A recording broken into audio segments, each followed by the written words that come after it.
நம்ம இப்பொழுது கர்த்தருடைய வார்த்தைக்கு நேராக போகிறோம். மார்க் எழுதின சுவிசேஷம் 10ஆம் அதிகாரம் 46 முதல் 52 வரை. இங்கே ஒரு சம்பவம் இருக்கிறது. நம்ம எல்லாருக்கும் தெரிஞ்சதான ஒரு சம்பவம் தான். என்ன அப்படின்னு கேட்டால், பர்த்திமேயு என்கிறதான அந்த பார்வையற்ற அந்த மனுஷனுடையதான ஒரு ஜெபம். எனக்கு இந்த வேத பகுதியை வாசிக்கும் போது பர்த்திமேயு கிட்ட 2 விதமான விண்ணப்பம் இருந்தது. அந்த விண்ணப்பத்தை நீங்கள் கவனிச்சிருப்பீங்களா இல்லையான்னு எனக்கு தெரியல. இப்போ நல்லா கவனிச்சு பாருங்கள். இப்போ நம்ம அந்த வேத பகுதி தான் கொஞ்ச நேரம் தியானிக்க போகிறோம். நம்ம 46வது வசனத்தில் வழி அருகே உட்கார்ந்து பிச்சை கேட்டுக்கொண்டிருந்தான் அப்படின்னு இருக்கு. பர்த்திமேயு அங்கே உட்காந்துட்டு வரவங்க போகிறவங்ககிட்டலாம் என்ன கேட்டுக்கிட்டு இருந்தார்னா பிச்சை கேட்டுக்கொண்டிருந்தான். இதை அப்படியே மனசில் வச்சுக்கொள்ளுங்க. அடுத்து இயேசுவை கூப்பிட விடாமல் தடுக்கிறாங்க. இன்னும் சத்தமாக கூப்பிட்றான். இயேசு கிட்ட கூப்பிட்றாரு. இப்போ இயேசு அவனை நோக்கி, நான் உனக்கு என்ன செய்ய வேண்டும் என்று இருக்கிறாய் அப்படின்னு கேட்குறாரு. என்ன கொஸ்டின் இது? நம்ம யாராவது நீங்கள் போகும்போது வழியில் வரும்போது யாராவது உங்ககிட்ட வந்துட்டு ஒரு உதவி கேட்டால் நம்ம என்ன செய்வோம்? அவங்க என்ன கேட்குறாங்கன்றதை அவங்க வந்து நிற்கும் போதே நம்ம புரிஞ்சுருவோம். அதாவது சாதாரண மனிதர்களாகிய நமக்கே தெரியும். இப்போ அவங்க வந்துட்டு கையில் கொஞ்சம் புக்ஸு இல்லை கொஞ்சம் சின்ன சின்ன பொருட்களை வச்சுருக்காங்கன்னா அவங்க அதை விற்க வந்திருக்கிறாங்க, நம்ம அதை வாங்கணும்னு அவங்க நினைக்கிறாங்கன்னு நம்ம நினச்சிருவோம். இல்லை கையில் குழந்தையோடு வந்துக்கிட்டு நம்ம டிராஃபிக்கில் எப்படி கையை நீட்டாங்கன்னா அவங்க ஒரு உதவி கேட்குறாங்கன்ற நம்ம ஈஸியாக புரிஞ்சுருவோம். ஆமாம், அதுக்கு தான் வந்திருக்கிறாங்க அப்படின்னு நம்ம தெரிஞ்சுருவோம். ஆனால் இயேசு அந்த இடத்துல இவர் நின்று, அந்த பர்த்திமேயு நின்று வரவங்க போகிறவங்கள்டெல்லாம் பிச்சை கேட்டுக்கிட்டு இருக்கிறாரு. அந்த வழியாக தான் இவர் வர்றாரு. வந்த உடனே அவனை கிட்ட கூப்பிட்டு கேட்குறாரு, நான் உனக்கு என்ன செய்ய வேண்டும் என்று இருக்கிறாய். இப்போது எல்லாருக்கிட்டையும் பர்த்திமேயு என்ன கேட்டார்னா பிச்சை கேட்டார். ஆனால் இயேசுக்கிட்ட என்ன கேட்குறாரு பாருங்களேன். அதற்கு அந்த குருடன், ஆண்டவரே நான் பார்வை அடைய வேண்டும் என்றான். இவன் நியாயமாக என்ன கேட்டிருக்கணும்? இவர் எல்லாருக்கிட்டையும் பிச்சை கேட்டவர் இயேசுக்கிட்ட என்ன கேட்கணும்? பிச்சை தான் கேட்டிருக்கணும். ஆண்டவரே எல்லாத்தையும் காசு கேட்டேன், உங்ககிட்ட கேட்குறேன், நீங்களும் கொடுங்க, அப்படி தானே கேட்டிருக்கணும். ஆனால் மனுஷன்கிட்ட என்ன கேட்கணும், இயேசுகிட்ட என்ன கேட்கணும்னு பர்த்திமேயுக்கு நல்லா தெரியுது பாருங்க. எல்லாருக்கிட்டையும் அவர் பார்வை கேட்கல. வரவங்க போகிறவங்ககிட்டலாம் யாராவது என் பார்வை அடையிறதுக்கு ஒரு உதவி செய்யுங்க, என்னை மருத்துவர்கிட்ட கூப்பிட்டு போங்க, இல்லை இந்த கண் பார்வை அடையிறதுக்கு ஏதாவது ஒரு எனக்கு உதவி செய்யுங்கன்னு அவர் கேட்கவே இல்லை. வரவங்ககிட்டலாம் அவர் பிச்சை தான் கேட்டார். ஆனால் இயேசு வந்த உடனே அவர் பிச்சை கேட்கல, இயேசுகிட்ட பார்வையை கேட்டார். இதுதான் ஜெபத்தினுடைய மிக முக்கியமான ஒரு விஷயம். தேவனிடத்தில் என்ன கேட்க வேண்டும் என்று நமக்கு தெரிஞ்சிருக்கணும். இன்னைக்கு ஜெபத்தில் எதை கேட்கறதுனே நமக்கு தெரிய மாட்டேங்குது. எதெல்லாம் ஆண்டவர்கிட்ட கேட்கணும், எதெல்லாம் மனுஷங்கிட்ட கேட்கணும்னு இருக்குது. மனுஷங்கிட்ட கேட்க வேண்டியதை ஆண்டவர்கிட்ட கேட்டுக்கிட்டு இருக்கிறோம், ஆண்டவர்கிட்ட கேட்டுக்கிட்டு இருக்கிறத மனுஷங்கிட்ட கேட்டுக்கிட்டு இருக்கிறோம். எனக்கு இந்த பர்த்திமேயு சம்பவத்தை படிச்சும் போது எனக்கு அதான் ஆச்சரியமாக இருந்தது. அத்தனை பேருக்கிட்டே அவர் பிச்சை கேட்குறாரு. இயேசு வந்த உடனே பார்வை அடைய வேண்டும் என்று இருக்கிறார். இந்த பர்த்திமேயுடைய ஸ்பெஷாலிட்டி என்ன அப்படின்னு கேட்டிங்கன்னு சொன்னால், அநேகர்கிட்ட இன்றைக்கி இந்த யாசகம் கேட்குறவங்கலாம் இருக்கிறாங்க. நிறைய பேர் நம்மக்கிட்ட அப்படி கேட்பாங்க. அவங்கள நீங்கள் திடீர்னு சொல்லி பாருங்களேன். இப்போ ஒரு சிலர் வந்து சொல்லுவாங்க, எனக்கு ரொம்ப பசி, எதாக இருந்தால் கொடுங்க. நம்ம உடனே என்ன சொல்லுவோம் அப்படின்னா, நீங்கள் என் கூட வாங்க, நான் சாப்பாடு வாங்கி தரேன்னா 99% பேர் வரவே மாட்டாங்க. ஒரு சிலர் பார்வையற்றவங்க அல்லது வந்து காது கேட்க முடியாதவங்க அல்லது கொஞ்சம் மாற்றுத்திறனாளி போல் இருக்கக்கூடியவங்க நம்மக்கிட்ட வருவாங்க. வந்துட்டு அவங்க ஏதாவது கேட்பாங்க. கேட்கும் போது நீங்கள் வாங்க, நான் உங்களை க்யூர் பண்ணி விட்றேன், நான் டாக்டர்கிட்ட கூட்டிகிட்டு போகிறேன்னா வரமாட்டாங்க. என்ன காரணம் அப்படின்னு கேட்டிங்கன்னா, அந்த அங்கவீனமோ அல்லது அவங்களுக்கு அந்த இருக்கக்கூடியதான அந்த பாதிப்பை அவர்கள் குவாலிஃபிகேஷனாக மாற்றிட்டாங்க. குவாலிஃபிகேஷனாக மாற்றிட்டு அதை அவங்க சம்பாத்தியத்துக்கு பயன்படுத்துகிறாங்க. உடல் ஊனமுற்றவங்களுக்குன்னு சொல்லி அரசாங்கத்தில் நம்ம என்ன செய்கிறாங்க, சில பெனிஃபிட்ஸ் கொடுப்பாங்க. அந்த பெனிஃபிட்டை வாங்கணுன்னா உடல் ஊனமாக இருக்கிறது ஒரு குவாலிஃபிகேஷன். இப்போ அப்படி ஊனமாக இருக்கிறவங்க கிட்ட போயிட்டு நீங்கள் இதுலேருந்து பார்வை அடைய விரும்புகிறீங்களா அப்படின்னா அவங்க வேணான்ருவாங்க. ஏன் காரணம்? பார்வையை அடைஞ்சிட்டாங்கன்னா இல்லை அந்த ஊனம் சரியாகி விட்டால் அவர்களுக்கு கிடைக்கக்கூடிய அந்த பெனிஃபிட் கிடைக்காம போயிடும். அந்த பெனிஃபிட்டை பெறுவதற்காக அவர்கள் அப்படியே இருக்க விரும்புகிறார்கள். அதனால தான் இயேசு கேட்குறாரு, உனக்கு நான் என்ன செய்ய வேண்டும்? காசு வேணுமா? காசை வாங்கிட்டு வரமா? அதே மாதிரி உட்காந்து இந்த பார்வையற்ற தன்மையை உனக்கு பெனிஃபிட்டாக மாற்றிக்கிறியா? இல்லை ஏன்னா பார்வை அடைஞ்சிருச்சுன்னு வச்சுங்க, யாருமே இப்போ அவருக்கு காசு கொடுக்க மாட்டாங்க. அவர் வேலை செய்யணும், உழைக்க தொடங்கணும், அவர் போய் வேலை பார்க்கணும். இப்போ வேலை பார்க்காம ஒரு ஓரமாக உட்காந்துக்கிட்டு வர்றதை வாங்கி அந்த மற்றவங்களுடைய பரிதாபத்தை தனக்கு சாதகமாய் பயன்படுத்தி கொண்டு அதை பெனிஃபிட் ஆக்கிக்கிட்டு உட்காந்துக்கலான்னு நினைக்கிற ஒரு கூட்டம் இருக்குது. இதுதான் விண்ணப்பத்தினுடைய அந்த இயேசு கேட்ட கேள்வியினுடைய பின்புலம். உனக்கு நான் என்ன செய்ய வேண்டும் என்று விரும்புகிறாய். இன்னைக்கு நம்ம ஆண்டவர்கிட்ட எதை கேட்குறோம்? மனுஷங்கிட்ட எதை கேட்டுக்கிட்டு இருக்கிறோம்? இன்னைக்கு ஆண்டவர்கிட்ட போயிட்டு நாம் கேட்க வேண்டியது என்னங்கிறத பர்திமேயு நமக்கு நல்லா சொல்லி கொடுக்குறாரு. ஆண்டவரால் மனுஷன் கொடுக்க முடியாததை கொடுக்க முடியும், அதை நீங்க கேட்கணும். ஒரு டாக்டர்ஸ் கைவிட்டாங்க, மனுஷன் கைவிட்டுட்டான், இதுக்கு மேல வாய்ப்பே இல்லைன்னு ஒரு விஷயம் இருக்கும்ல, அதை கேளுங்க கர்த்தர்கிட்ட, கர்த்தர் அதை செய்வார். மனுஷனாலேயே ஒரு விஷயம் செய்ய முடியும் அப்படின்னா அதை நீங்களே செய்யலாம், நீங்க கேட்கலாம், நீங்களே போய் உழைச்சி வாங்கலாம். சில ஆட்களுக்கு அதான் நான் எப்பவும் சொல்லுவேன், சிலர் ஸ்பிரிச்சுவலி நல்லா இருப்பாங்க, ஆனால் ஃபிசிக்கலி வேலை செய்ய மாட்டாங்க. கர்த்தர் நமக்கு வாசலை தட்டி கொடுப்பார், அதுக்குன்னு சில விஷயம் இருக்கு, வாசலை தட்டி கொடுப்பார்.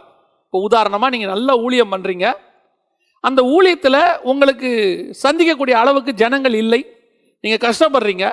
அப்போ அந்த நேரத்தில் ஒரு பசியாக இருக்கும்போது உங்கள் வாசலை தட்டி யாராவது உங்களுக்கு ஆகாரத்தை கொண்டு வந்து கொடுப்பாங்க, அது நிஜம். அதே நேரத்தில் நான் எங்கேயும் போக மாட்டேன், கட்டிலில் படுத்து நல்லா தூங்குவேன், வாசலை தட்டி கர்த்தர் கொடுப்பார்னா கொடுக்க மாட்டார். இன்னைக்கு நிறைய பேர் இதோடைய அடுத்த வேர்ஷன் தான் கிரேஸ் டாக்ட்ரின். எப்படி அப்படின்னு கேட்டிங்கன்னா, நான் எதுவும் செய்ய மாட்டேன், விசுவாசிப்பேன், கர்த்தர் எனக்கு கொடுப்பாரு. அப்படி பைபிள் சொல்லலை. கிரியை இல்லாத விசுவாசம் செத்ததுன்னு இருக்கு. நீங்க செய்ய வேண்டிய கிரியையை நீங்க செய்யணும். உலகம் செய்ய முடியாததை போய் கர்த்தர்கிட்ட கேட்கணும். உலகம் செய்ய முடிஞ்சதை நீங்க செய்யுங்க, நீங்களே பெறலாம். நீங்க யோசிச்சு பாருங்க, இன்னைக்கு 2 கை 2 கால் உங்களுக்கு நல்லா இருக்குன்னே வச்சுக்கோங்களேன், இல்லாதவங்க கூட உழைச்சி சம்பாதிக்கிறாங்க, இன்னைக்கு ஏதோ ஒன்று செய்யறாங்க. சிலர் நான் ஜோம் பண்றேன் கர்த்தர் எனக்கு செய்வார், நான் ஜோம் பண்றேன் கர்த்தர் எனக்கு செய்வார்னு வேலை இல்லாம 38 வயசு 40 வயசு வரைக்கும் சும்மாவே உட்காந்துருப்பான். அதுல இன்னும் ஒரு சிலர், எனக்கு ஊழிய அழைப்பு இருக்கு, ஆண்டவர் சொல்லி இருக்கிறாரு, சரி ஊழியம் அதை ஏதாவது பண்றியா? இல்லை, என்ன ஊழியம்னு ஆண்டவர் இன்னும் எனக்கு சொல்லலை. எப்போ ஆண்டவர் உனக்கு சொல்லுவார்? எத்தனை வருஷமா வெயிட் பண்ற? 15 வருஷமா வெயிட் பண்றேன். இது என்ன கான்செப்ட்னே தெரியாது. சரி 15 வருஷமா இப்போ என்ன பண்ணிட்டு இருக்கிற? ஜோம் பண்ணிக்கிட்டு இருக்கிறேன். உன்னை ஆண்டவர் எப்படி ஆசீர்வதிப்பார்? சோம்பேறியை ஒரு நாளும் கர்த்தர் ஆசீர்வதிக்க மாட்டார். நீ ஒருவேளை உனக்கு அழைப்பு வர்றதுக்கு, உனக்கு அந்த ஆண்டவர்கிட்ட வாங்கறதுக்கு டைம் ஆகுதா? டைம் பீயிங் போய் மற்ற ஊழியத்தை பாருங்க. சுவிசேஷம் என்மேல் விழுந்த கடமை. 5 வகையான ஊழியத்தில் உனக்கு பிரத்யேகமான எந்த ஊழியமா இருக்கட்டும், ஆனால் சுவிசேஷம் காமன், நீங்க யார் வேணாலும் போய் சொல்லலாம், நீங்க சொல்லணும். இன்னைக்கு எப்படி இருக்குது? சோம்பேறித்தனம். நான் வெறும் நாட் ஓன்லி மினிஸ்ட்ரி, நிறைய ஆட்கள் வீட்டிலேயே உட்காந்துருப்பான், வேலைக்கே போக மாட்டான். போய் கேளுங்க, என்னமோ தெரிலங்க, கர்த்தர் வாசல் அடைச்சி வச்சிருக்கிறார். ஆமா, கர்த்தர் வாசல் அடைச்சி வச்சிருக்கிறாரு. ஆனா நீ நினைச்சா உன் ஜெபத்தில் அந்த வாசலை திறக்க முடியும். ஆண்டவர்கிட்ட கேட்டு நீ இந்த இவரை பாருங்க, பர்திமேயுவை பாருங்க, இயேசுகிட்ட போகாதன்னு தடுக்கிறாங்க. அவன் இன்னும் ஒருத்த சத்தமாய், டோன்ட் டிஸ்டர்ப் த ஜீசஸ் அப்படிங்கிறாங்க. அவன் இன்னும் ஒருத்த சத்தமாய், ஆமாயா வாசல் அடைக்கப்பட்டிருக்கு, எனக்கு பல தடைகள் இருக்கு, இயேசுகிட்ட இருந்து வாங்கறதுக்கு எனக்கு பல தடைகள் இருக்கு, ஆனால் நான் அந்த தடைகளை தாண்டி தேவனிடத்துல வாங்குவேன், என் ஜெபம் வாங்க வைக்கும். அந்த இடத்துக்கு நீங்கள் நானும் வரணும் பாருங்க. இன்னைக்கு லாக்டவுன் பீரியட், 1.5 வருஷம் சபை அடைச்சிருச்சு. 2 வகையான ஊழியர்களை அந்த லாக்டவுன்ல சந்திக்க நேர்ந்தது. என்னால் 2 வகையானவர்கள். ஒன்று, இந்த லாக்டவுனிலையும் நான் எப்படியாவது கர்த்தருக்கு ஊழியம் செய்வேன், என்ன மெத்தட் இருக்கோ, வாட் எவர் இட் இஸ், எந்த மெத்தடாவது, அது ஆன்லைன் மெத்தடோ அல்லது நேரில் சந்திக்கிறதுக்கு ஒரு வாய்ப்பு இருக்கிறதோ, எப்படியோ வாட்ஸ்அப்பில் ஒரு குரூப் ஃபார்ம் பண்ணியோ எப்படியோ சந்திக்கலாம் அப்படின்னு சொல்லி இந்த ஆத்துமாக்கு மேல பாரம் கண்டு ஏதாவது ஒரு நாள் கேப் விடுவாங்களா? சில நேரத்தில் ஒரு 6 மணி நேரம் கேப் விட்டாங்க, ஏதாவது நீங்கள் போய் கடைகளில் வாங்கிக்கிங்கன்னு. அந்த 6 மணி நேரத்தில் கடைக்கு கூட போகாமல் விசுவாசிகளை போய் பார்த்து மளிகை சாமானை வாங்கி கொடுத்துட்டு வந்த எத்தனையோ ஊழியர்கள் இருக்கிறாங்க. அதுதான் ஊழியம். வாய்ப்பை எதிர்பார்த்துக்கிட்டே இருக்கணும், சமயம் வாய்த்தாலும் வாய்க்கா விட்டாலும். இப்போ பர்திமேயுக்கு சமயம் வாய்க்கவே இல்லை, தடுத்தாச்சு, எல்லாரும் தடுக்கிறாங்க. அவருக்கும் இயேசுவை தேடி போக முடியாது, பார்வை கிடையாது. ஆனால் எங்கிட்ட ஒன்னே ஒரு இருக்கு ஆப்ஷன், நான் கத்துவையா, இன்னும் கத்துவையா. எப்படி? இயேசு கேட்கிற வரைக்கும் நான் கத்துவேன். ஏன்? எனக்கு தேவை இவனுக்கு கொடுக்கிற காசு இல்லை, அவர் கொடுக்கிற சுகம், அவர் கொடுக்கிறதான விடுதலை. அதை பெறுவதற்கு நான் எவ்வளோ வேண்டும்னாலும் கத்துவேன். அத்தனை பேர் அடக்க அடக்க நான் கத்துவேன். எனக்கு ஒரு 70 வயசு ஊழியர் சொல்லி கொடுத்தாரு, உன்னை ஒருத்த ஊழியம் பண்ண கூடாதுனா அங்கதான் உனக்கு வெறி வரணும்னாரு.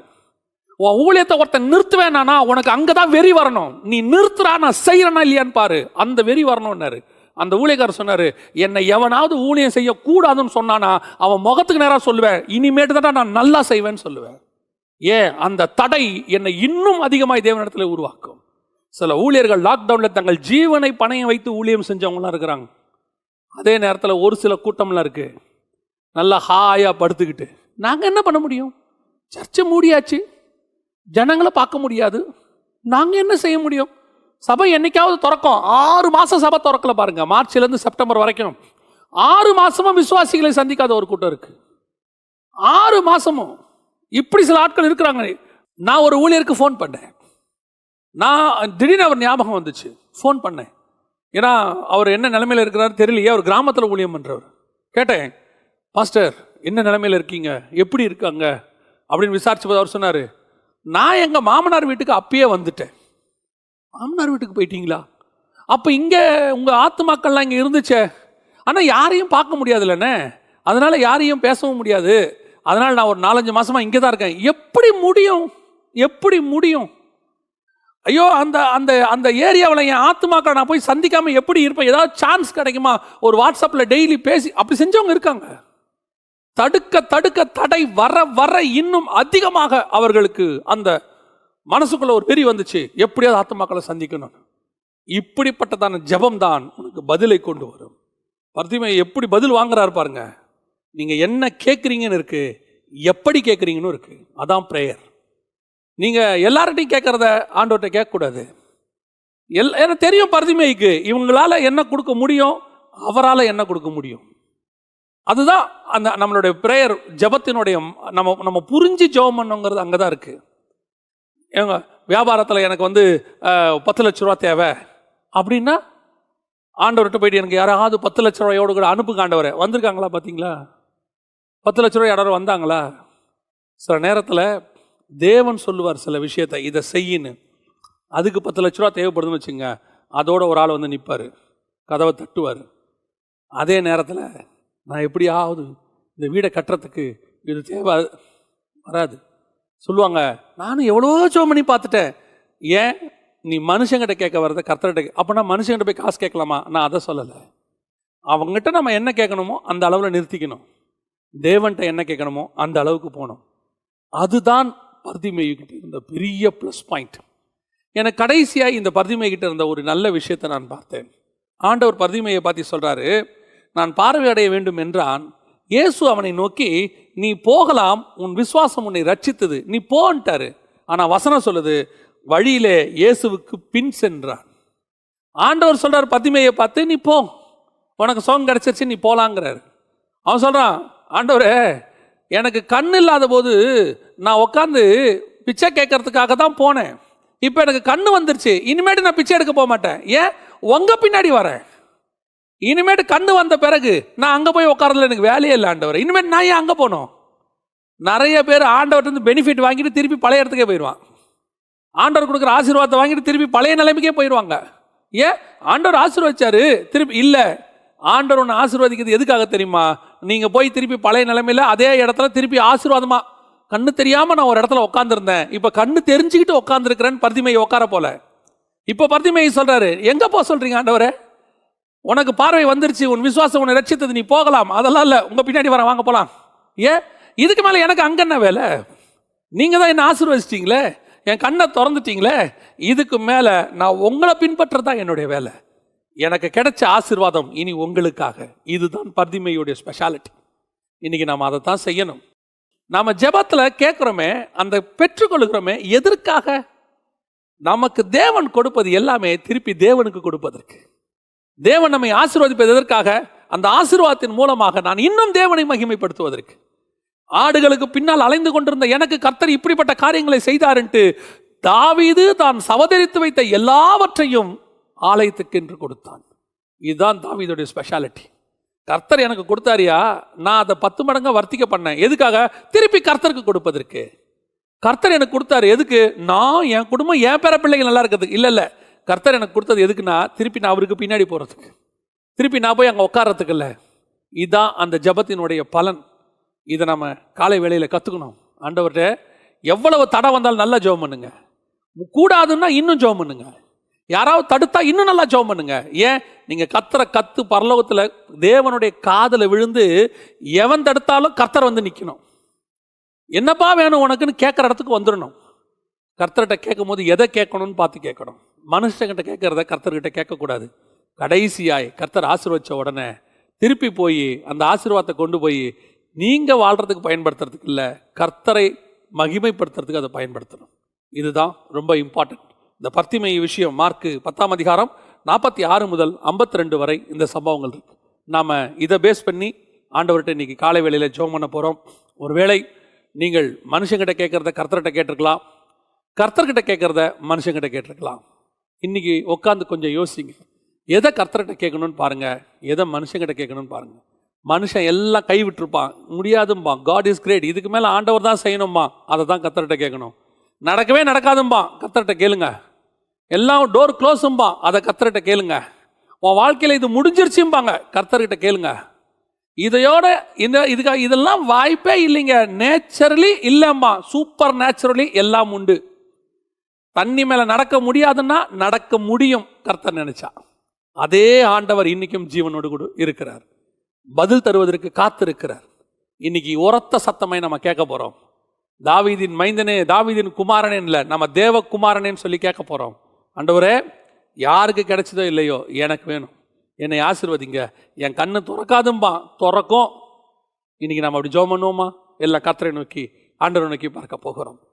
சர்வ வல்லமை உள்ள எங்கள் தகப்பனே, ஒருவரும் பூட்டக்கூடாதபடிக்கு திறக்கிறவரும் ஒருவரும் திறக்கக்கூடாதபடிக்கு பூட்டுகிறவருமாய் இருக்கிறவரே, எங்கள் வாசல்களை அநேகர் அடைச்சிட்டாங்கப்பா. அநேகர் சொன்னாங்க இதுக்கு மேலே ஒன்றும் முடியாதுன்னு சொல்லிட்டாங்க.